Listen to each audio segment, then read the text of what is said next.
this morning as we return to our study of Matthew.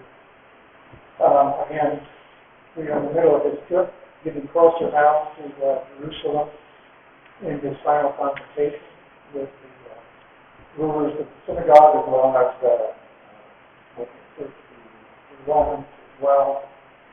He has, along the way, been taking advantage of various questions that the disciples have asked and other people that have come up to him. And they've been talking about pretty much many things that relate to what this kingdom is all about, and he's now inviting people to render and the nature of Messiah. Last week we talked about parables of the workers in the vineyard and odd parables, and talked about many times in the past, simply just makes no sense to you, simply because it seems so unfair. Work on for 11 hours for a day, you pay the same for the guy who's 1 hour. If one guy is a professional engineer, perhaps that makes sense. But we're all doing the same thing. Professionals, we're all doing the same. And we talked about what the significance of all that was. And again, we need to remember through all these things that he's really not talking about what's there and out there. Normal affairs of your life. He's talking about what it means to live in the kingdom, what it means to take that over then into the various affairs of your life. So, on our own level, of course, it's not fair, but in the realm of Christ's kingdom, it may still not be fair, but it doesn't matter because we're all in this, loving one another and seeking to do the will of God, which dominates our kingdom, essentially. Especially family. It's still an important matter. But it's not one you're going to be concerned about because there's so much other stuff, positive stuff going on in your life that you're not even aware of it. Now, this morning he gets to what amounts to a third indication of his upcoming death in Jerusalem. And we're going to talk about that this morning. So I'll read it for you. It's just 3 verses. It says, "Now Jesus, going up to Jerusalem, took the 12 disciples aside on the road and said to them, Behold, we are going up to Jerusalem, and the Son of Man will be betrayed to the chief priests and to the scribes, and they will condemn him to death, and deliver him to the Gentiles to mock, scourge, and to crucify. The 3rd day he will rise. Father God, we thank your word, pray now you help us to understand it properly, and we just thank you for your Holy Spirit. Amen. So, we have a very short little passage of material that we've talked about many times before, so what do you do with such a passage?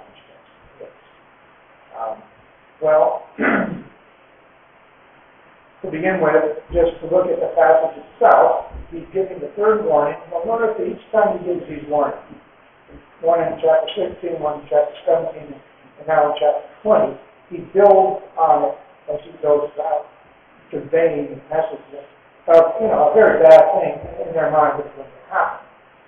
In 16:21, he said, we must go to Jerusalem, expect many things, and the elders, chief priests, and scribes will be killed, and be raised for the day.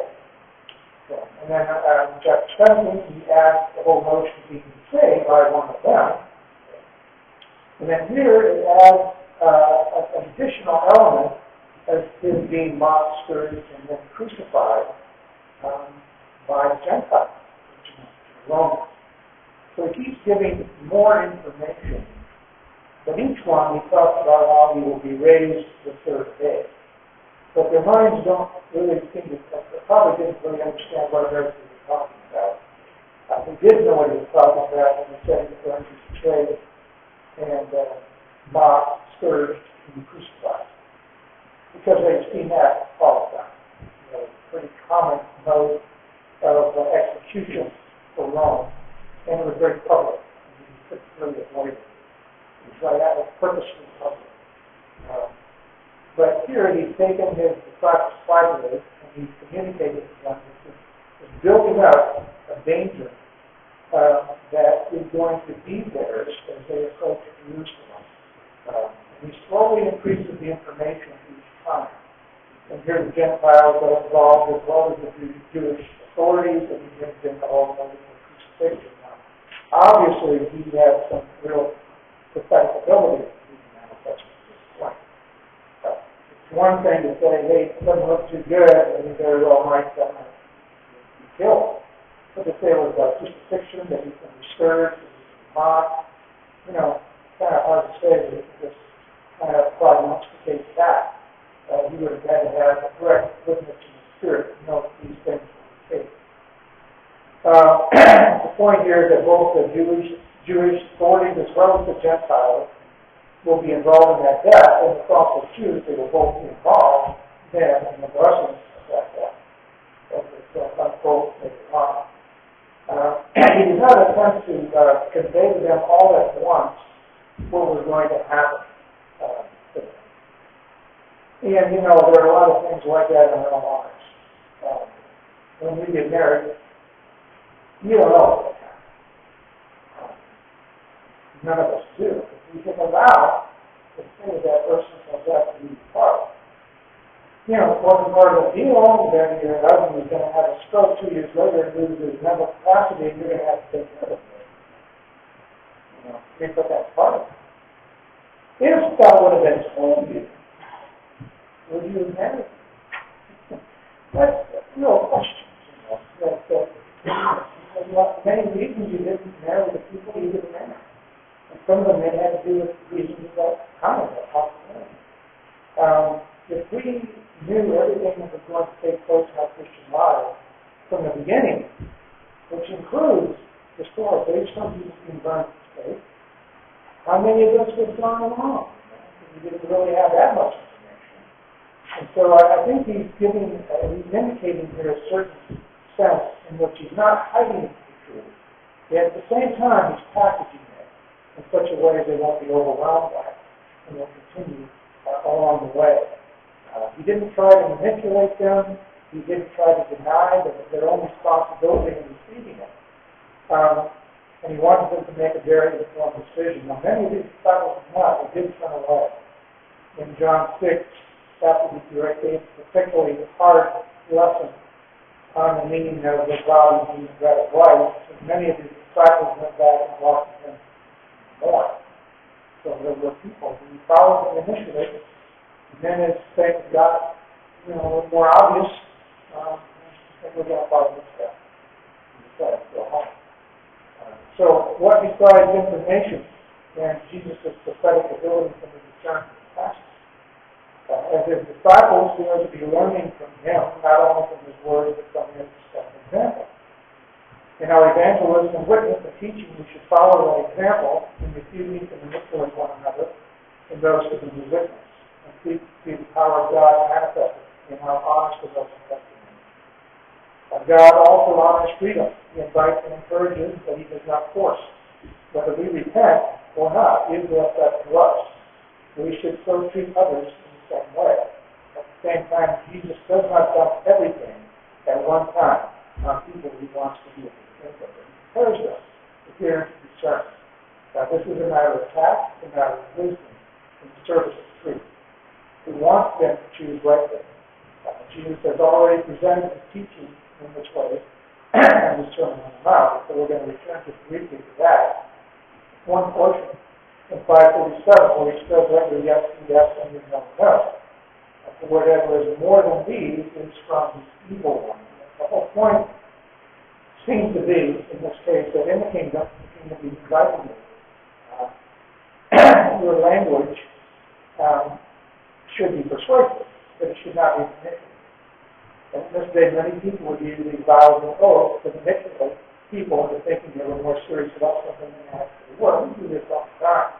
Apart from oaths and vows. I remember, growing up, and I had a right to get my debt for we had a school bus. Mom knew what triggered me. And I must say sometimes what she said wasn't true.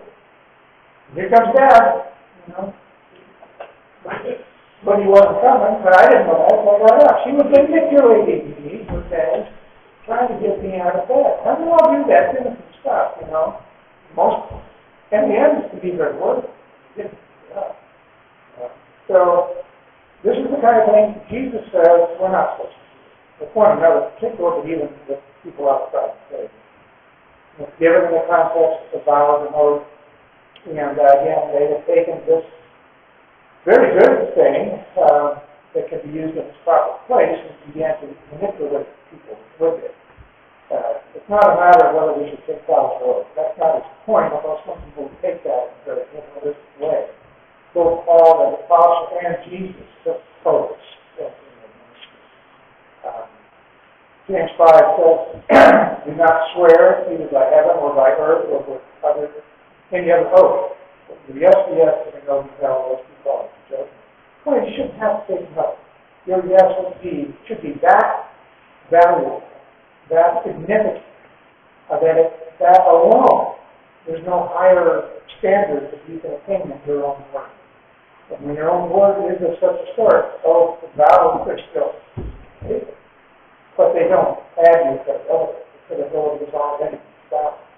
The reason you were taken, of course, mainly has to do with governmental things, or church things as well.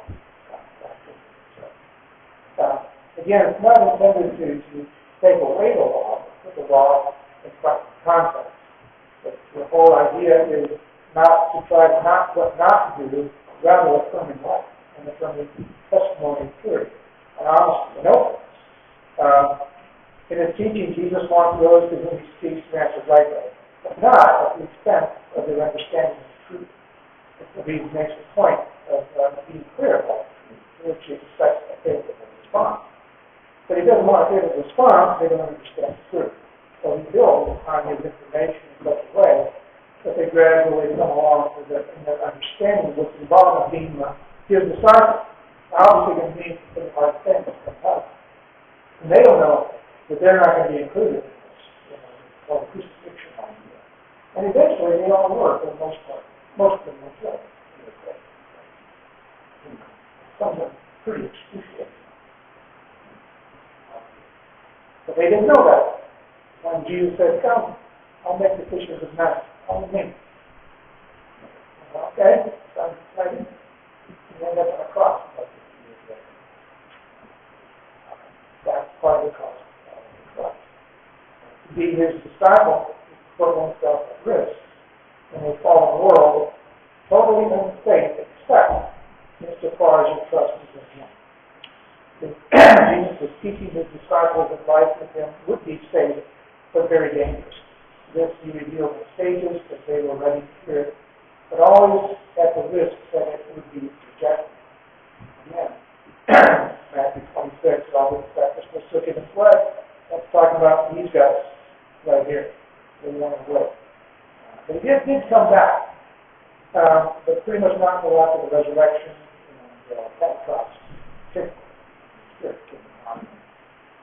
So, in thinking about this whole thing, just reading the instruction of Jesus was telling them information that they really didn't need, as they became more mature disciples of Christ.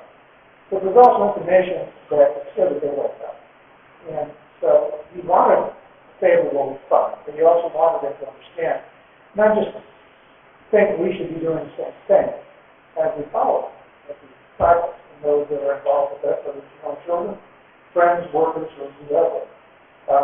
And a couple of questions I had in doing this, isn't it setting yourself up for rejection? Okay. Most people think you do that to manipulate to get what you want. I mean, you can't go through a business school and not do that. In order to close the deal, you got to hide some truth and emphasize certain levels. So, church politics, something like half the truth. Point is, it shouldn't happen in the kingdom. So, is it really setting ourselves up for rejection? It's not really setting us up for rejection, but it is setting Christ up for rejection. That's true enough. But in rejecting Christ, of course, they reject themselves. Because they were created in his image to be his followers, whether they know that or receive that or not. Our goal in our teaching is not that they follow us, but that they understand what it is that they are choosing, who it is that they're choosing to follow or reject. Rejecting our teaching, if our teaching is sound, they are rejecting Christ. Rejecting Christ, they are ultimately rejecting themselves. They're becoming, as W.T. Wright says, less and less human as they develop their lives. Another question, isn't telling the plain or the raw truth, even if tactfully done, guaranteeing that people are going to reject it? Again, it's not guaranteeing it at all. Telling the truth does not empower us, but is a chosen means whereby the Holy Spirit brings forth change in those with whom we engage. The truth plus the Spirit issues in the power far beyond the event itself. Fundamentally, we do not create righteousness in others by the power of our word, but God, who is reality itself. Jesus said in John 12:5, "You lift the dust from the earth, I will draw all peoples to myself." Jesus wins, in other words, by giving himself away, and then inviting everyone to participate in our victory. And when Jesus, we must give ourselves away and have that attitude as we live our life. So in closing, the way of Jesus is not the way of the world. It's not the way we were taught when we grew up. The world attempts to prosper and succeed by half-truth, propaganda, trickery, deceit, for very good ends many times.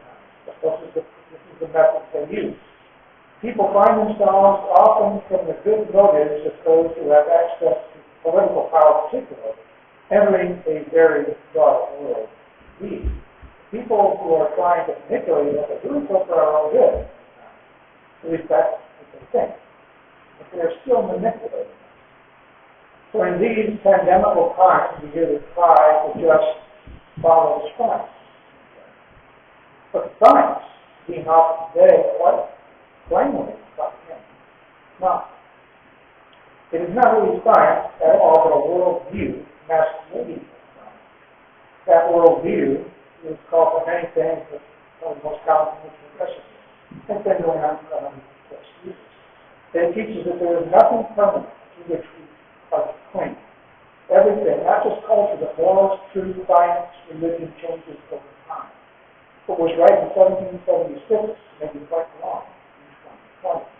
It includes things like the Electoral College, the Second Amendment, freedom of speech, freedom of religion. All these things are on the table for those who believe in progressivism. Cultures and societies do change. They get better or they get worse. But to get better or worse, they must have unchanging values to which they repeat. From abandoning God as real for the sake of a particular version of science, we have ventured into a world that is both dangerous and unsafe. Science is able, when probably done, to explain certain things that can never be done. Our world today is facing a very crucial and consequential choice. It's coming to a head for progressivism. Will progressivism lead us to a truly golden age of equality and wealth for all, which is the goal? Or do the ever-girding and unchanging truths of our inherited Western civilization, with all its imperfections, provide a better option along with freedom? Who do we trust? Is there a power beyond that of humanity? Most say no today. We have powers in that. Or is not relevant. Is humanity good? Is God there? Is he silent? Does he care? Is he good? Did Jesus manifest in the flesh, but this God is truly right? Is it possible for us to become right ones? And if we become right ones, we do the good with power. So where's the people? Right. We read by example in our words. We should seek to do good science who are so gifted, who God's gift, that we should follow Jesus. This is the truth that we have been commissioned by him to proclaim and to live out. But the power to convince is not ours but his. He will not override every choice. There is a help, but no one has to do it.